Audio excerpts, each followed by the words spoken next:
বিসমিল্লাহির রহমানির রহিম। زين للذين كفروا الحياة الدنيا ويسخرون من الذين آمنوا والذين اتقوا فوقهم يوم القيامة والله يرزق من يشاء بغير حساب।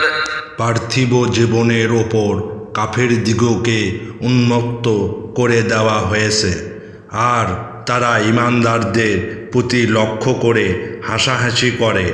পক্ষান্তরে যারা পরেজগার তারা সেই কাফেরদের তুলনায় কিয়ামতের দিন অত্যন্ত উচ্চ মর্যাদায় থাকবে। আর আল্লাহ যাকে ইচ্ছা সীমাহীন রুজি দান করেন। সত্য প্রত্যাখ্যানকারী বা কাফেরদের জন্য পার্থিব জীবন সুশোভিত করা হয়েছে। তারা আল্লাহর প্রতি বিশ্বাসী মুমিনগণকে ঠাট্টা বিদ্রূপ করে থাকে, অথচ যারা ধর্মভীরু তারা শেষ বিচারের দিন সেই কাফেরদের তুলনায় অনেক ঊর্ধ্বে অর্থাৎ বেহেশতে অবস্থান করবে। আর আল্লাহ যাকে ইচ্ছা ইহকালে অথবা পরকালে অশেষ জীবিকা দান করেন। এখানে যেহেতু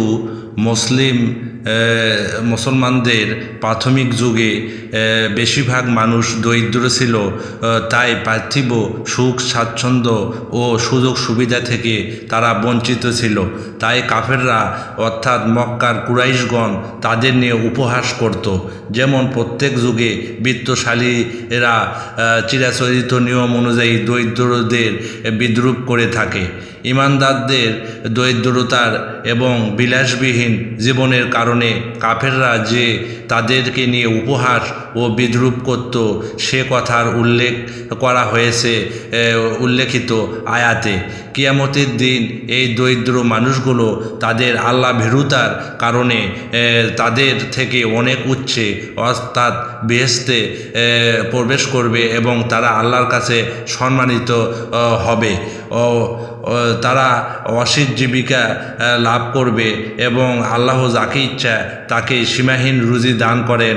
অর্থাৎ আল্লাহ তাদেরকে পার্থিব জীবনে এবং আখেরাতে উভয় জায়গায় অশেষ রুজি দিয়ে থাকে, বা অনেককে পার্থিব জীবনে দেয় এবং আখেরাতেও দেয়, আবার অনেককে শুধু পার্থিব জীবনে দেয় কিন্তু আখেরাতে দেয় না।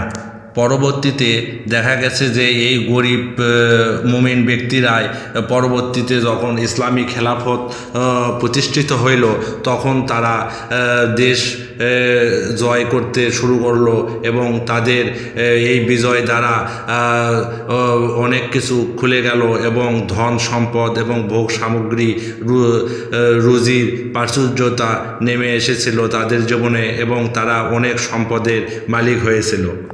পার্থিব জীবন কাফেরদের একমাত্র উপভোগ্য বস্তু, কারণ পার্থিব জীবন নিয়ে কাফেররা পাগলের মতো উন্মত্ত হয়ে থাকে। এখানে জীবনের সুখ দুঃখ সব কিছু তাদের ভোগ করতে হবে এবং তারা সুখের পেছনেই মরীচিকার পেছনেই ছুটে বেড়ায় এবং জীবনের সব কিছু তারা এই পৃথিবীর জীবনে ভোগ করতে চায়। আর যারা ঈমানদার তারা তাদের প্রতি লক্ষ্য করে হাসাহাসি ঠাট্টা বিদ্রূপ করে, কারণ ঈমানদাররা তো আর হারাম জিনিস খেতে পারে না, তারা হালাল রুজি উপার্জন করে, ফলে তাদেরকে কষ্ট করে জীবন ধারণ করতে হয়।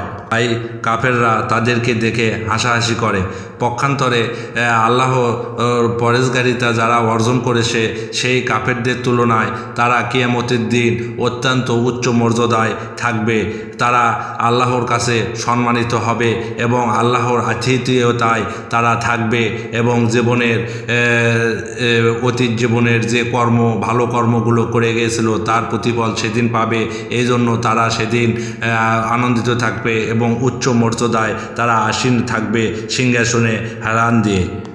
আল্লাহ যাকে ইচ্ছা তাকে সীমাহীন রুজি দান করেন।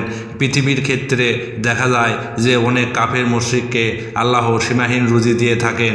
তাদের রুজির প্রাচুর্যতা দেখে সবাই হিংসা করে থাকে।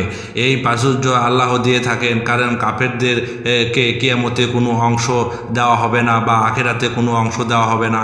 এই জন্য তাদেরকে আল্লাহ তাআলা পার্থিব জীবনে ভোগ সামগ্রী দিয়ে তাদেরকে তাদের প্রতিদান দিয়ে থাকেন। কারণ তারাও তো কাফের মুশরিকরাও তো অনেক ভালো কাজ করে, সেগুলোর প্রতিদান আল্লাহ তাআলা এই দুনিয়াতেই দিয়ে তাদেরকে শেষ করে দেন।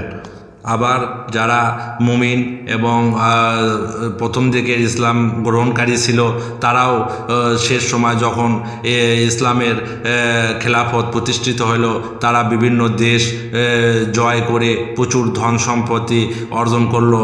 তারা দুনিয়াতেও যেমন সম্পদশালী হলো এবং আখিরাতেও তারা সম্পদশালী হবে। এই কথায় আল্লাহ শেষ অংশে এই আয়াতের বলেছেন যে আল্লাহ যাকে ইচ্ছা তাকে সীমাহীন রুজি দান করেন। আল্লাহর এই রুজি তারাই পায় যারা আল্লাহর কাজ করে থাকে। তারা আখিরাতে এবং দুনিয়ায় উভয় জায়গায় তারা সীমাহীন রুজি পেয়ে থাকে। এটাই এই আয়াতের আলোচ্য বিষয়।